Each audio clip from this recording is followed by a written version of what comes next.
Nak bunuh aku Please, pula. buatlah movie tu dan jawab soalan kami. Aku memang tertanya-tanya apa benda yang berlaku ni sebenarnya. Assalamualaikum, hello guys. Selamat datang ke Borak Screen. Bersama aku, Syed, dan bersama kita adalah Arif. Hello Arif. Hello everyone.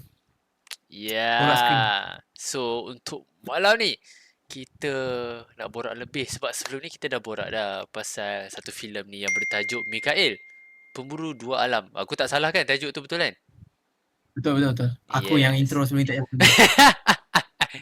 Yeah, so sekarang ni kita nak borak dengan mungkin nak sebutkan benda-benda yang spoiler lah. So spoiler alert kepada siapa yang tak nak dengar spoiler, boleh pergi ke video non spoiler dulu. Yang ni lepas korang dah tengok korang Tapi boleh dengar. video yang sebelum ni pun macam spoiler sikit je kita terbagi. Ya ke geng? Cuba bagi tahu apa pendapat hangpa. Apa rasa kita dah terspoil ke dekat video sebelum ni? Risau juga kadang kan. Ter Tak terspill. apalah. Korang layan je lah. Kita terspill sikit je. Kalau sana dah terspill, Excited sini je. tumpah semua terus. Terus excited sebenarnya. Ya, Arif. Okay. So, aku rasa kita akan open lah kita punya perbincangan pada malam ni. Dalam filem Mikael Pemburu Dua Alam ni, hang rasa ada ke benda-benda yang hang rasa macam bagi hang scene-scene yang hang rasa amazed ataupun satu benda yang hang suka ataupun yang membuat hang confused pun boleh juga. Ada tak? Beberapa Aku scene. first, aku okay, aku confused dengan, bukan scene, aku confused dengan watak Alisha Amin ni sebenarnya. Dia ni siapa? Alisha Amin, which is yang adik dia tu. Bukan. Yang perempuan Aisyah, pakai Aisyah. helmet misteri tu kan? Aisyah. Okey, sama lah bagi aku sejujurnya aku pun mempersoalkan benda tu juga sebab bila karakter dia mula-mula muncul, yelah dia nak buat ke satu karakter ni macam karakter yang misteri, siapa mamat pakai helmet ni apa semua. Dia tak reveal lagi tau muka dia. So bila ada satu scene yang dia dah masuk dalam bilik mayat tu apa semua, barulah dia reveal dia punya muka. And tak salah aku time tu dia kenali diri dia sebagai inspektor, betul? Betul. And Ah. aku pun percaya benda tu sebenarnya. Kan? Dia cakap, oh dia ni adalah seorang inspektor. Tiba-tiba dia nak mai, tiba-tiba dia adalah satu perempuan yang aku rasa tak tahu mai pada mana. Tapi tiba-tiba dia kepoci, dia nak siasat pasal kes dalam kampung ni. So, for me, throughout the film pun, kita nampak yang dia suka masuk campur. Ada satu time yang Mikael tengah duk gaduh-gaduh, tiba-tiba dia datang dekat dalam hutan tu. Dia selamatkan apa semua kan, kawan-kawan Mikael tu apa semua. So start daripada situlah dia dah mula-mula slow masuk ke dalam circle Mikael ni, tapi end up dia orang dah jadi satu gang, dah macam Avengers dah. Dia cakap dia pemburu sebenarnya. Dia pemburu karakter lah. Macam dia buru tongkat tu. Yes, dia kata dia nak tongkat tu kan. Lepas tu aku rasa dia nak jual Ah, dekat black market. tak tahulah. Tapi tak jadi ke dia nak ambil tongkat tu sebenarnya? Kan kita aku rasa karakter ni Ke dia dia sedekah? tak cukup strong macam apa dia punya misi dalam cerita ini. Kan?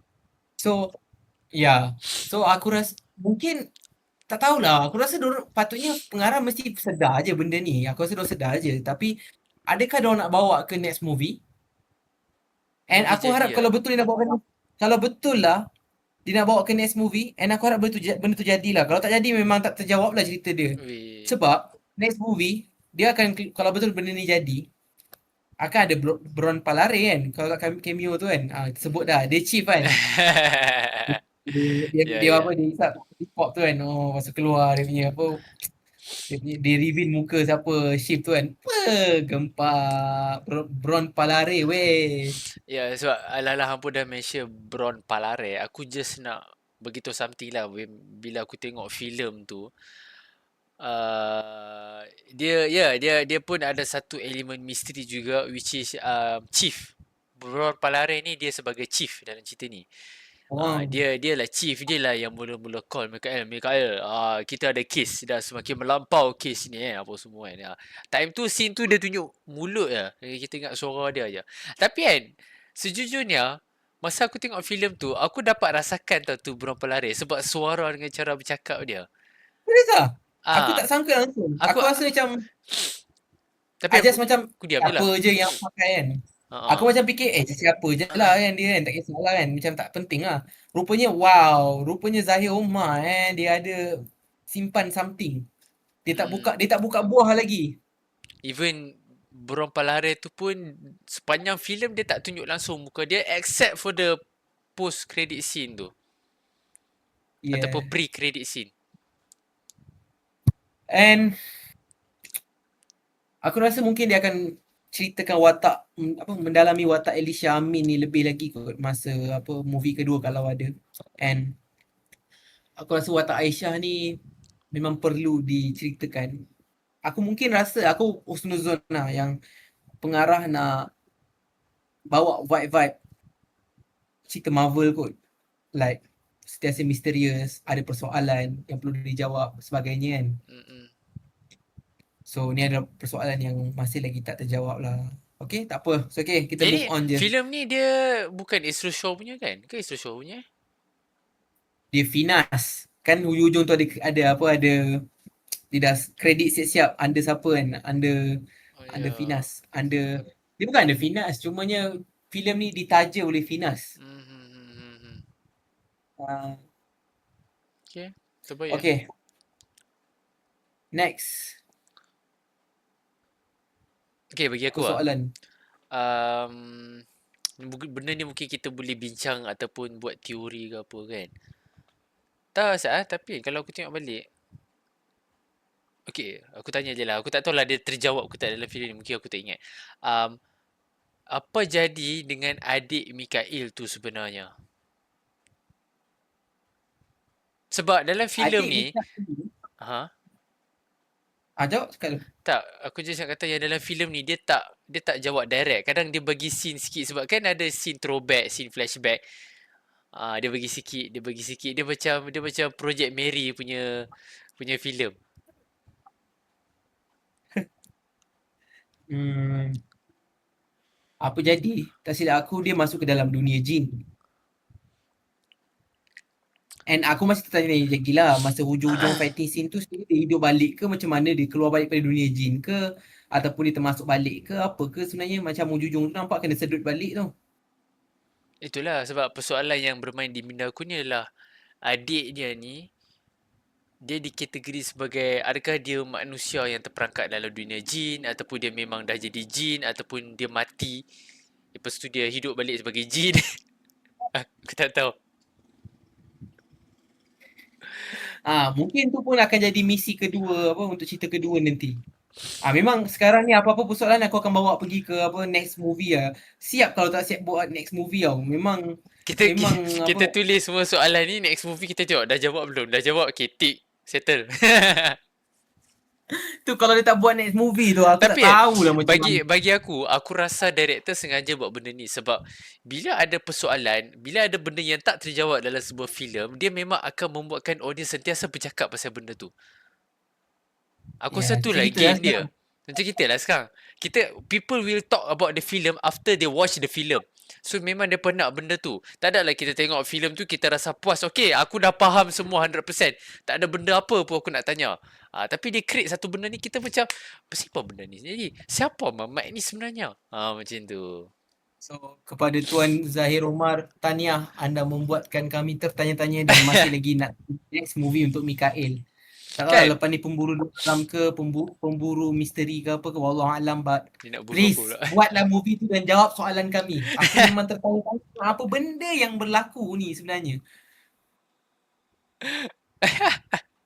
Dan aku perlukan next movie untuk Mikael pemburu dua alam ni, please. Okay. Ada satu benda yang aku nak tanya. Tak tahu lah mungkin aku yang kurang lambat catch up ke apa kan. Tak tahu Dan Ham pula. kemungkinan jawapan dia akan masuk kat movie next juga. Tak. Mungkin Ham boleh jawab ni. So, okay. Aku tahu apa beza pemburu dan juga apa? Satu lagi yang ada 5 orang tu. Apa? Sudah. Pe Dia pe pe produk penyondol. Okay, tak. Kan karakter tu kan ada 5 orang yang mati kan? 5 eh? Ke 7? Tujuh, tujuh. 7. So 7 tu dipanggil apa? Dia bukan pemburu, dia Pelindung. pelindung. Yes. Apa Pelindung beza eh? pelindung? Betul betul. Apa beza pelindung dengan pemburu?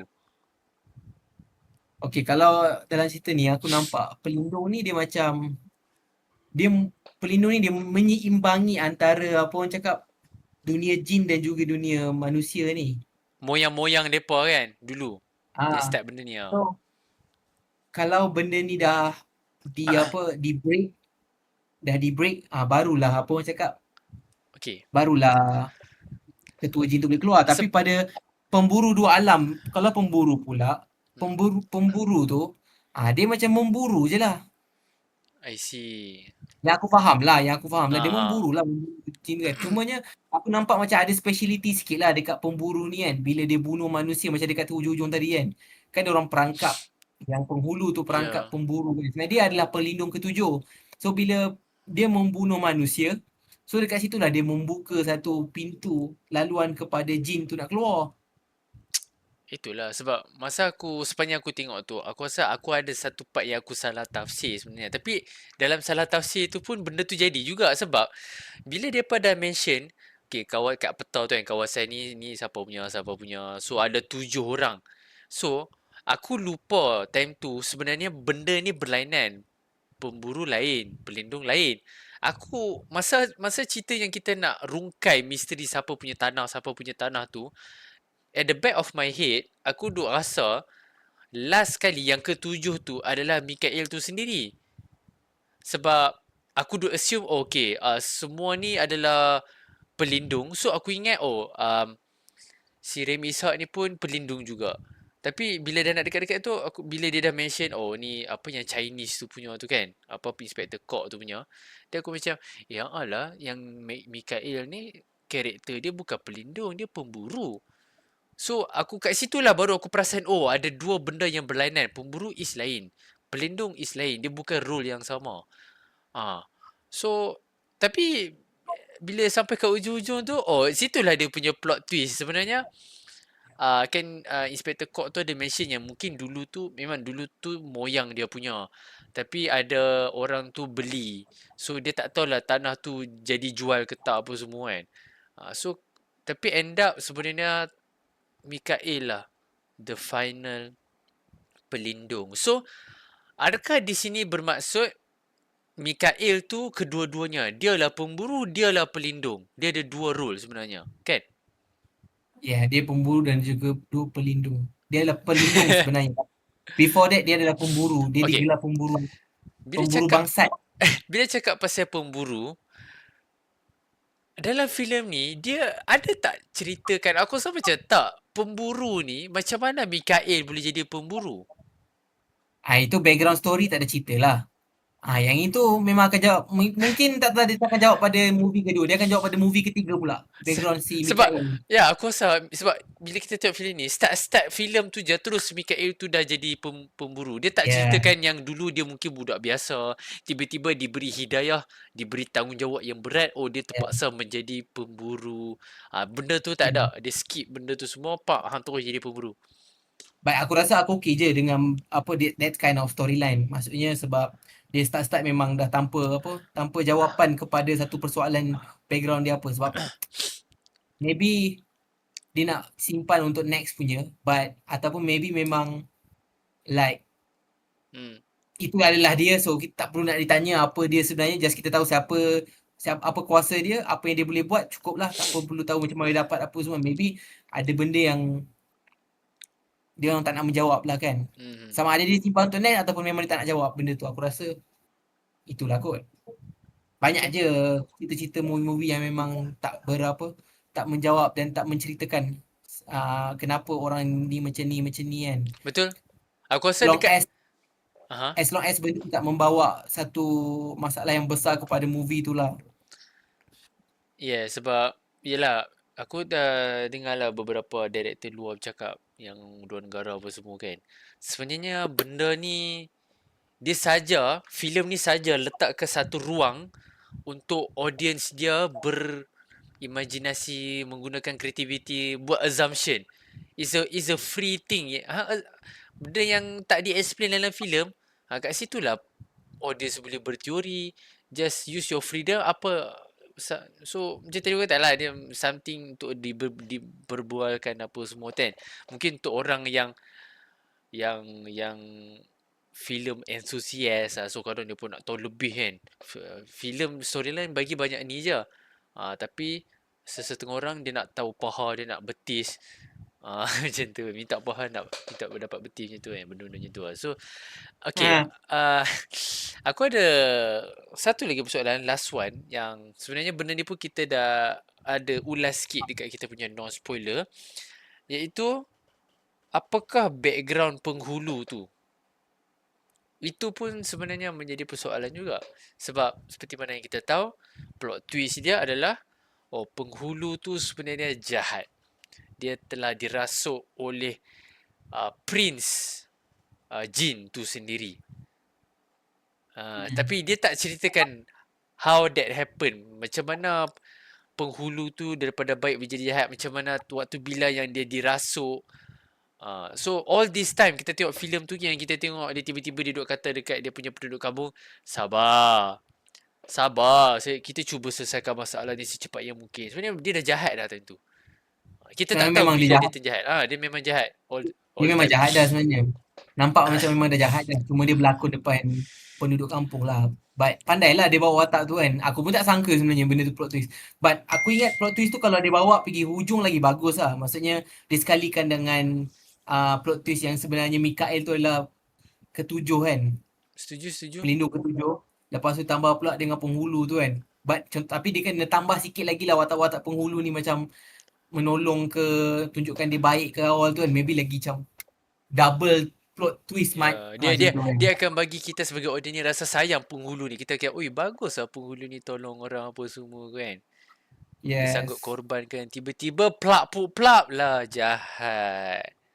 Tapi disebabkan benda tu jugalah sebab macam aku ingat penghulu tu lah main villain. But rupanya main villain dia adalah Amin Hafiz tu. Watak Go di Butcher tu kononnya lah, tak adalah. Itu adalah ketua jin tu lah kan. Hmm. But sebab aku rasa character development ataupun maksudnya watak yang dikenalkan dulu adalah penghulu. So aku rasa macam, dan diorang dah build banyak lagi scene bersama penghulu banding pada ketua jin.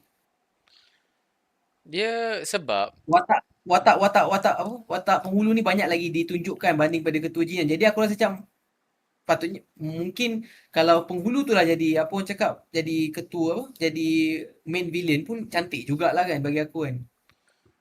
I don't know lah.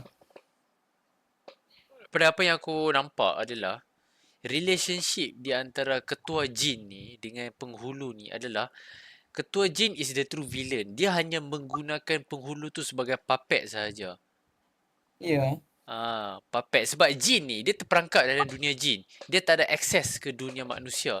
So, the only access is dengan melalui manusia tu sendiri. So, dia menggunakan penghulu tu sebagai puppet lah sebenarnya. Sebab tu kalau tengok satu filem, satu scene tu dalam penjara yang dia bercakap dengan Inspector Cock sebelum dia nak keluarkan daripada penjara tu, dia cakap, dia ada cakap dengan Inspector Cock tapi dengan suara jin. Lepas tu kita ada nampak satu shot yang memang aku suka gila, split screen punya effect. Sebelah kiri ada Inspector Cock, sebelah kanan jin tu duduk bercakap dekat dia. Sebenarnya jin tak ada dekat situ pun. Jin tu bercakap dengan Inspector Cock tapi melalui penghulu. So the way I see it, penghulu tu adalah sebagai puppet sahaja. Tapi disebabkan disebabkan kita sebagai audience ni, kita nampak banyak scene yang ditunjuk ni penghulu lah. So scene ketua jin tu sebenarnya tak banyak.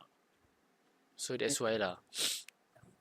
Aku ingat macam ketua jin ni macam dia adalah Mikael, but dia versi orang politik kan. Lepas tu dia macam ada, dia pun macam maybe pemburu dua alam before this kan. Dia pun boleh berlawan dengan apa, Maksud berlawan ang dengan penghulu ni macam Mikael maksud ang.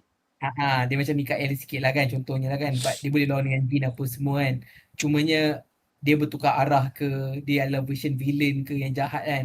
And dia bersekongkol dengan apa, dengan ketua jahat, macam like seorang ketua jahat, pemburu yang jahat dengan ketua jin kan, pak bergabung, make association ke apa, Allah alam lah kan, but Faham? ya, itu adalah storyline dia dah tetapkan, so kita layan je. Aku okey je, cumanya kalau dia tambah sikit scene untuk, macam cakap tadi lah, and before this jugalah, kalau dia tambah scene lagi untuk ketua ketua jin tu, maybe lebih lagi lah, maybe nampak lebih dia jahat lah, nampak threat dia lagi besar kan, Betul. ancaman dia lagi besar. So aku rasa itu akan buat lagi excitement kita sangat tinggi dan ketakutan kita sangat macam ush, lagi menakutkan lah.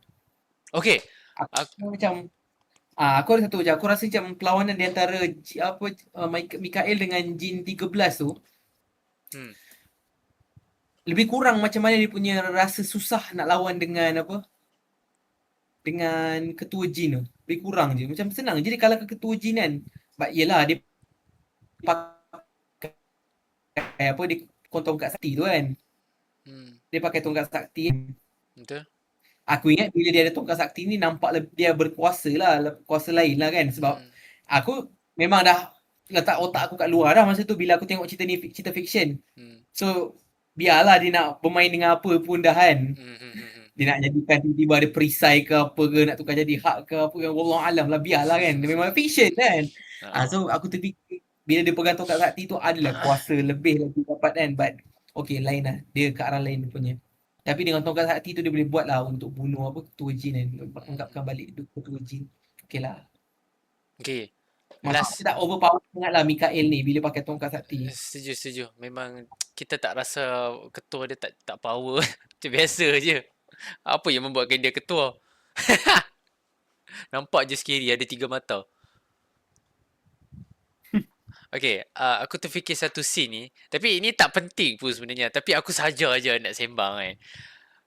Okay, scene dekat waktu Wong kena rasuk. Kan Wong duk makan macam part-part mahjong tu kan. Okay, kan ada scene si Mikael ni duk berlawan dengan Wong. Lepas tu, tiba-tiba Norin sampai. Sebab sebelum ni Norin tak nak join dia dengan benda-benda ni. Norin tak nak join kan. Norin takut apa semua kan. Tapi tiba-tiba bila dia lawan Wong, Norin ada dekat situ. Persoalan aku, macam mana Norin tahu dia ada kat situ? Macam mana Norin tiba-tiba muncul? Benda tu tak penting pun sebenarnya. Tapi, yelah mungkin sebab aku letak otak aku kat dalam. Aku kena letak keluar balik. Logik lah. Kalau maybe dia, okay lah, kalau kau tanya aku, maybe ada 2 benda. Satu, maybe dia ada access kepada location si Mikael ni. Live location. Macam Hang kan share location Hang dengan family Hang kan pakai apps kan. Maybe dia tu. So, tapi dia tak bagi tahu kita lah. Dia tak like kita kan. Dia tunjuk macam, Okay. hello everyone, ini ada location aku kongsi dengan dia. So aku sebab tu lah aku tunjuk. Okay. Ataupun maybe dia tak guna location tu pun. Maybe dia tahu kampung tu kat mana. Okay. Dia tahu kampung tu kat mana. So maybe dia pergi ke kampung tu, dia sampai kampung tu, dia dapat tahu daripada orang, oh kat sini ada satu kekacauan yang berlaku. So tu yang dia pergi ke sana. Okay. Aku boleh terima tu statement tu. Jawapan. Tapi kau lagi suka jawapan mana satu? Jawapan yang live location ke ataupun dia pergi ke kampung tanya orang? Yang live location tu. Dia jawapan unik sikit. Okay. Bukan live location. Ataupun Mikael dia share dia punya location dekat IG notes ke apa kan. Wallahualam. Okay. Aku rasa aku dah tak ada persoalan. Ada tak apa-apa persoalan pada Hang? Mungkin last ke? Persoalan daripada aku, Alisha Amin ni apa sebenarnya dia ni? Mention lagi. Okay lah. Aku punya persoalan dia memang sengaja letak nama Fabian Low tu Kok. Sebab nak create lawak-lawak lucah tu. Mungkin lah. Dia saja letak nama tu. Sengaja kan. Saja nak buat komedi. Banyak dong guna, dia saja letak nama Kok kan untuk bagi lawak. Aku tak boleh betul lah yang part doktor dalam penjara tu dia pergi cakap keraskan diri. Apa benda kepala lah apalah. Aku macam Allah, apa benda memang sengaja dia punya pengarah letak nama Kok ni. Harem betul lah. Sengaja Tapi tu. okey lah, berjadilah. Tak adalah rasa macam lucah sangat tapi tak apalah. Aku pun dah tergelak nak buat macam mana kan. Nak Ya, marah boleh. kiranya menjadilah komedi dia tu. Menjadilah Benda tu lawak dia kan. disengajakan. Tapi sengaja kan letak nama dia kau. Aduh. Okey. Lain daripada tu, aku rasa Remy Isak. Ni bukan review, ni dia macam review dah orang cerita kan. Remy Isak padu lah. Padu. Aku suka dia pegang watak ni. Dia patut buat banyak lagi Tapi watak watak action. adik dia lah. Watak adik dia macam ada slack sikit lah. Betul. Maybe dialog kot aku rasa. Okay, Dah white lah. last lah aku nak tanya lah. Hang share dulu, lepas tu aku akan share aku punya. Apa, bagi satu scene, hang rasa hang punya favourite scene dalam filem ni? Favorite scene aku yang masa dia bertukar ke masa Remy Ishak dia tertidur, dia tu bertukar diri dia masuk ke dalam dunia jin. Kan masa tu dia jadi overpower sikit kan. Oh ya.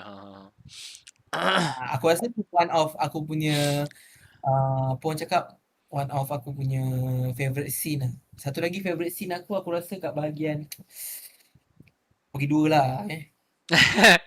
Sila. Yalah. Aku bagi dua, satu lagi aku rasa scene favorite aku masa hmm masa masa dia buat ni main masa setiap kali Remy Sak main pistol dia gabung dia punya combat skill dengan dengan pistol skill dia kan. Mhm. Dua-dua tu akan setiap kali tu akan jadi aku punya favorite scene lah. Faham. Macam mana dia gabung tumbuk-tumbuk tiba-tiba pam dia keluarkan dia pam pam kan. Mm-mm. Gempak ah. Tapi combination antara the transition between combat dengan ni Pistol tu. Dia pistol gabungkan tu, betul? Okay. digabungkan tu aku suka lah. Aku pula. Kau punya Okay. Lebih kurang juga macam hang. Yang pertama sekali adalah aku suka scene waktu dia berlawan dengan jin-jin ketika dia di dalam dunia jin. Masa kata tadi kan, waktu dia tidur apa semua kan. Tapi situasi dia tidur tu adalah sebabkan situasi dia tengah ada di dalam alam jin. So, aku suka that fight scene. Waktu dia lawan dengan jin apa semua, dia pukul apa semua tu. So, for me, that is the kurang sikit sebab sepatutnya, okay, scene ni, dia bawa kan hujung-hujung kan. aku lagi Tak? suka scene ni daripada scene dia lawan dengan boss fight hujung-hujung tu kat batu Ya, keliling tu. sebab aku fikir dia akan bawa tau this kind of scene balik ke daripada hujung nanti. Maybe dia jumpa penawar ke ataupun Noren dah standby dengan apa yang nak kejutkan dia ke apa kan. Tapi tiba-tiba hujung-hujung tu tiba-tiba Noren tak dapat nak bangunkan dia ataupun dia terpaksa lebih masa ke dalam kan. Dia push diri dia kan. Aku fikir macam tu. So, aku rasa sayang lah sebab selalunya kalau filem punya structure, act yang ketiga tu sepatutnya scene yang paling gempak sekali. Tapi in this case tak. Dia act ketiga tu rasa macam action dia kurang sikit. Dia tak rasa intense. Kita tak rasa macam biar nak kalah tak boleh menang ni. Dia macam easy je boss fight tu, senang lah. Aku suka yang scene tengah tu yang di mana dia scene lawan dia masuk dalam dunia tu kan. Memang nice gila waktu tu. Kreatif lah dia buat macam dia boleh transition ke dua alam, alam manusia dengan alam ni apa semua. Okay, itu satu. Macam tadi, okay, hang share hang punya favourite scene yang kedua adalah waktu apa-apa saja yang ada fighting combat scene dengan pistol terak macam tu kan. For me, aku suka apa-apa scene yang ada kerambit. Yang pegang pisau kan. Itu pun gempak. Aku suka dia main dengan Apa yang pisau tu. Tapi memang gempak. Dia pakai kerambit sedap weh. Krak. Aku tak pernah lagi tengok filem lokal yang pakai senjata tu. Ada ke? So pakai Chris.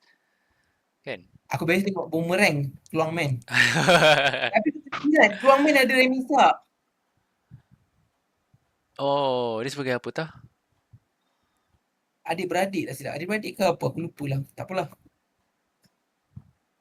Okay. Tapi yang tu best. So nampak lah best lah dia punya watak dia. Syok kan. Syuk kan.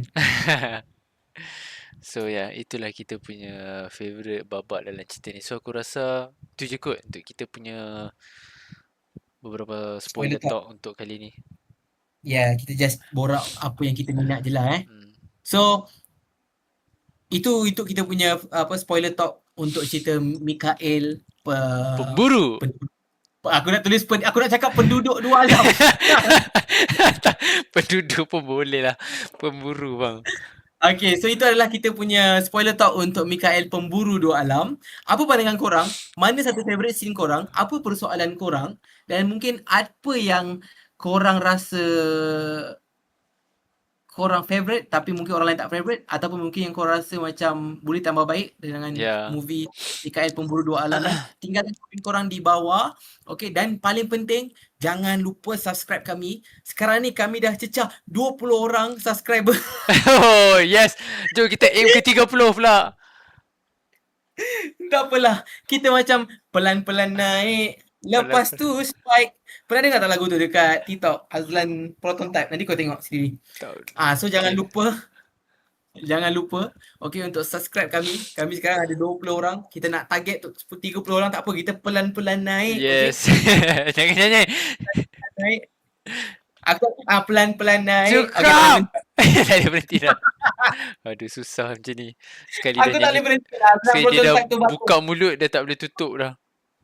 Okay, so jangan lupa komen, jangan lupa subscribe, and please share juga kepada kawan-kawan korang yang mana peminat movie apa semua, yang mana baru tengok cerita Mikael Pemburu Dua Alam. Kalau korang nak tengok yang non spoiler, boleh tengok dekat movie yang sebelumnya. Okay, korang boleh scroll dekat kita punya, ataupun kita akan tag dekat description.